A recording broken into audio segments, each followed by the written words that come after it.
Abusuafo ensen bi na mframa mu se aye kontanse yokohene a osai adwena se hene ene yese abia kofefi abaya bi ama ye bona nadin se empo akodi aposifo nsem ya ba ha ebeje ensem nchimu ya de kore se na adwuma bedu okofefi akore bia enya kontanse ma hene na adwuma bedu otoso bi no ote akonya so mprimpri na se do nya amane eye abrantie bia na ote akonya so wofra akonya no so be sa fenefeni na mpenifo tu ne fra akonya so ono na no ho aba asem no na blantie no na odi akonya wo adwunase a na enyo bia enkoye nti na nanam yese muntimi ne nsum bia enso no ndo wonte ne ho ase wonam na odi din na nam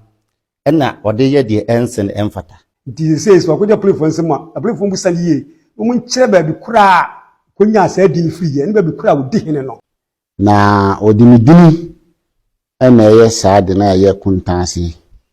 adwunase hene kuntanse yoko hene timisre aposifo so mun sa kana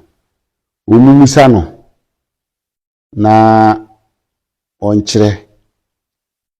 ama obi ahu se onye wo hene na nye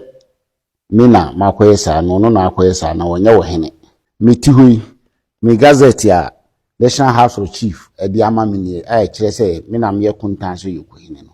eni na me de kyerɛ omanfo mi ana meti ha yi nti nipa no mate sɛ yache no timisra prosifo enhwehwɛ mu na medini ɛho nsai